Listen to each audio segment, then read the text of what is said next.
Okay, so you want to own a Formula One team, buy a factory, hire hundreds of world-class engineers, design the fastest car on the grid, paint it in your team's colors, show up every race weekend, then watch millions of fans around the world cheer as your drivers battle for victory. From the outside, that's exactly what Formula One looks like. A glamorous sport filled with billion-dollar brands, legendary drivers, luxury hospitality, global television audiences, and trophies worth far more than the metal they're made from. But for most of Formula One's history, that picture couldn't have been further from reality. For decades, owning a Formula One team wasn't a path to building wealth. It was one of the fastest ways for wealthy people to lose enormous fortunes. Teams disappeared almost overnight. Factories shut their doors. Owners sold their operations for pennies on the dollar.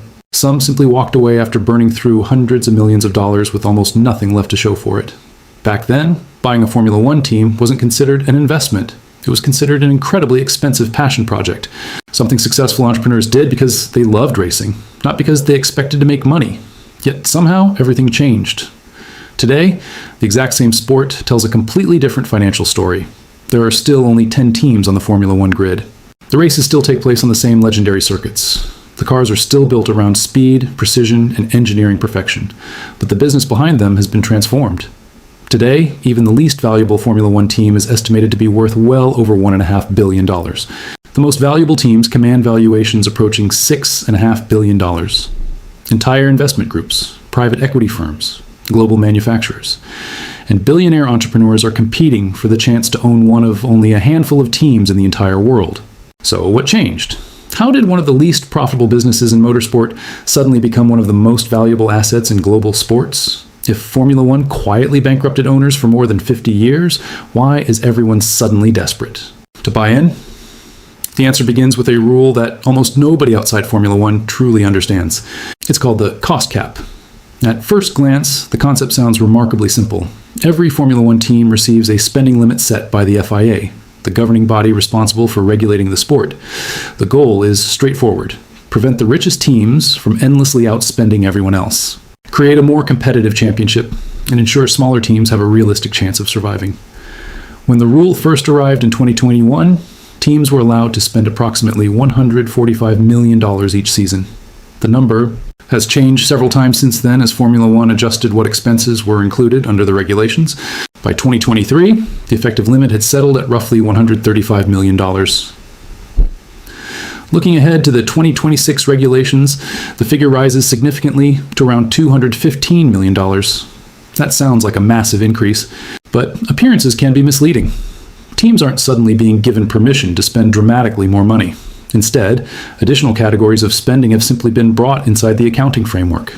The real financial picture is far more complicated, and this is where one of the biggest misconceptions about Formula One begins.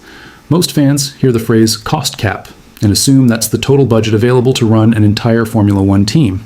It isn't, not even close. The cost cap only applies to a carefully defined portion of the business.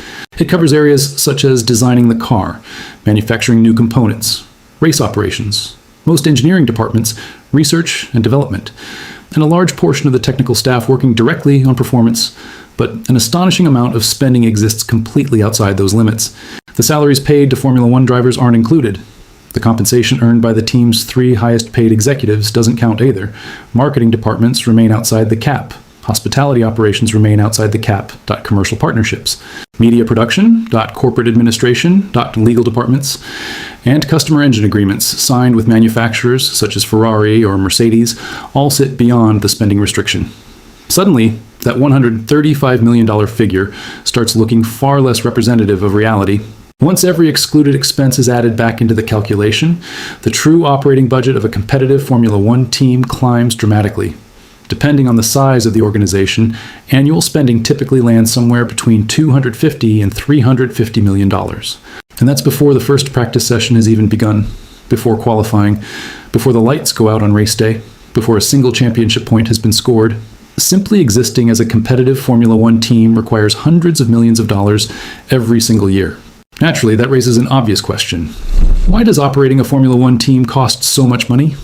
The answer begins with the car itself, because a Formula One car isn't manufactured the way ordinary road cars are. There are no automated assembly lines producing identical vehicles by the thousands. No mass production factories stamping out interchangeable parts. Every Formula One car is effectively a hand-built prototype designed specifically for one purpose: to be faster than every other car on the grid. A single chassis contains roughly 5,000 individually engineered components, each one designed from scratch, each one optimized to save fractions of a gram, or fractions of a second. Engineers first create every component using advanced computer modeling software. Then they simulate millions of airflow calculations using computational fluid dynamics. After that, promising designs move into expensive wind tunnel testing, where engineers measure how tiny aerodynamic changes affect the car's performance. Only after surviving every stage of development are the carbon fiber components manufactured. Inside giant pressurized autoclaves that bake each part under extreme heat and pressure into its final form. Nothing about the process resembles ordinary automobile manufacturing. Every component exists because someone believed it could make the car just a little bit faster. And inside Formula One, a little bit faster can be worth millions of dollars. Now comes the question every Formula One team owner eventually asks. If operating a team costs between $250 and $350 million every year, where does all that money actually come from? The answer isn't race tickets. It isn't television commercials. And surprisingly, it isn't even winning races. A modern Formula One team survives because it combines multiple revenue streams into one carefully balanced business. Each stream behaves differently. Some grow with performance. Others remain stable regardless of where the car finishes. The smartest teams don't depend on one source of income. They build an entire financial ecosystem around the business. The first and most recognizable source is prize money. Every season, Formula One management, often called FOM, distributes a large percentage of the sport's commercial revenue back to the teams. Under the commercial agreements that govern Formula One, roughly 45% of the sport's total annual revenue is shared among the 10 constructors. In recent seasons, that prize pool has approached $1.5 billion. That sounds enormous. But here's the catch. The money isn't divided equally. Every finishing position in the Constructors' Championship carries a different financial reward. Finish first, and your team receives the largest share. Finish last, and your payout drops dramatically. One single position in the standings can be worth somewhere between $8 and $12 million. Imagine spending an entire season developing a faster car, traveling across 5 continents, competing in more than 20 races, only for one mechanical failure during the final weekend to drop your team one place in the championship. That single position could erase enough money to fund an entire engineering department for another year. In Formula One, every championship point carries a financial value. The second revenue stream is a sponsorship, but not the kind most people imagine. These aren't small stickers placed randomly on the side of a race car. Modern Formula One sponsorships are global commercial partnerships worth tens or even hundreds of millions of dollars. Oracle's partnership with Red Bull reportedly approaches $500 million over 5 years. Aramco's long-term agreement with Aston Martin sits in a similar financial league. Technology companies, luxury brands, financial institutions, airlines, telecommunications, firms, energy companies, watch manufacturers, software businesses. Every logo covering a Formula One car represents years of commercial negotiations.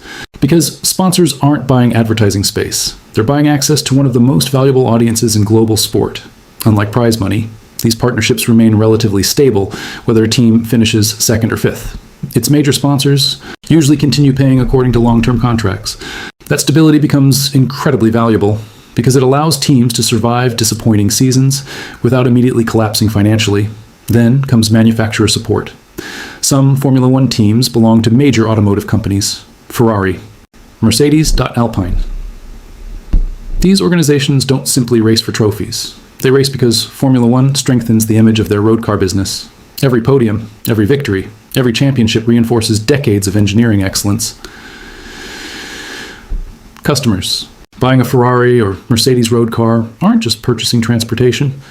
They're buying into the prestige created on racing circuits around the world. Formula One becomes both a marketing campaign and a research laboratory. Technologies developed under extreme racing conditions often influence future production vehicles. Independent teams don't enjoy that luxury. Organizations like Haas and Williams don't receive unlimited financial backing from global car manufacturers. Instead, they depend far more heavily on sponsorship agreements, prize money, commercial partnerships, and careful financial management. That makes every dollar significantly more important.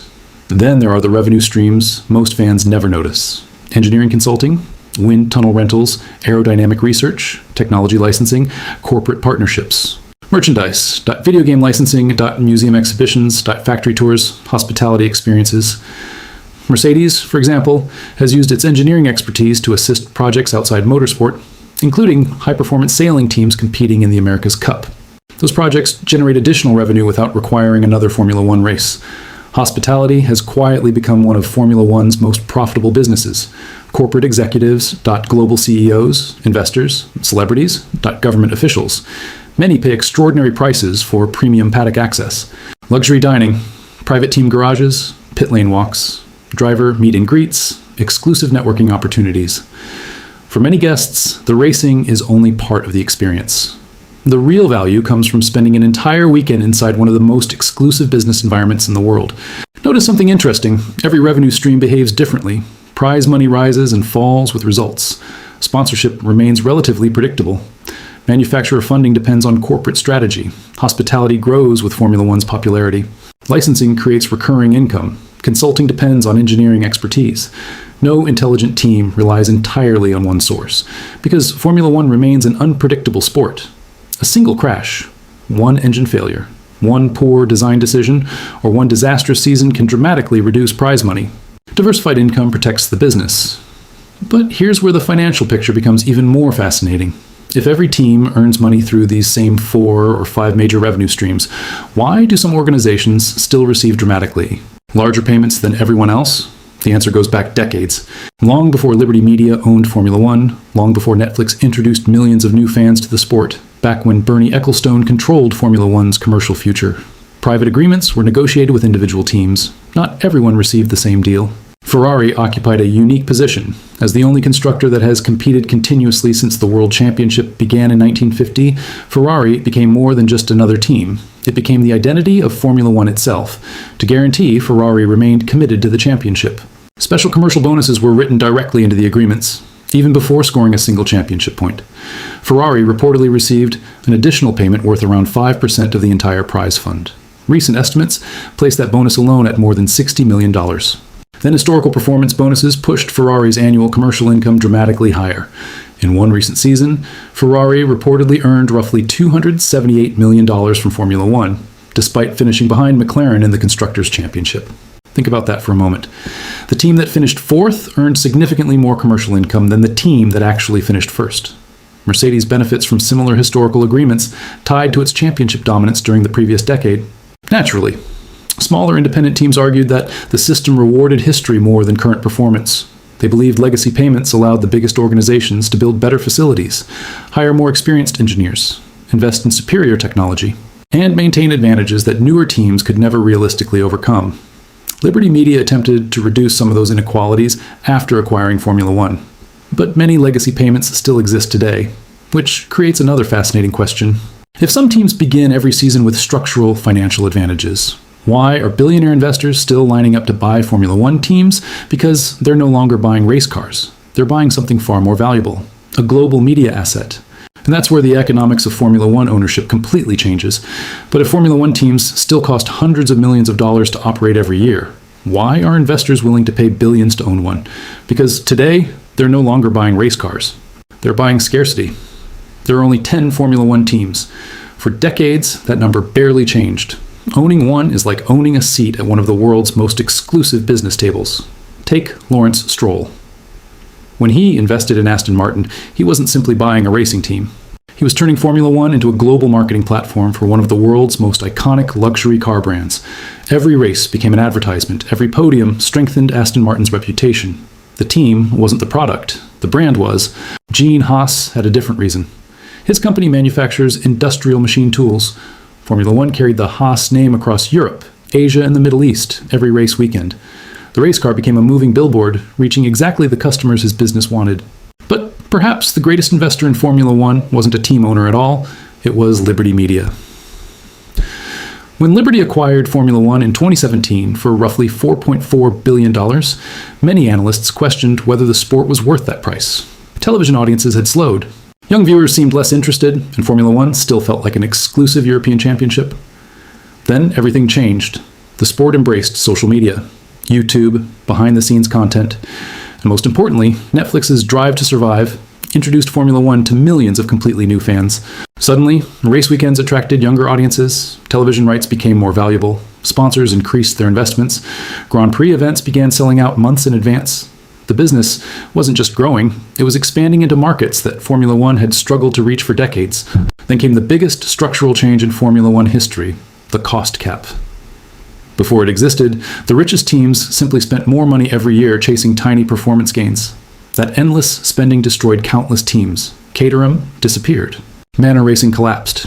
Even famous organizations struggled to survive. The cost cap changed everything. For the first time, costs became predictable, while revenue continued growing. New sponsorships, higher media rights, better commercial deals.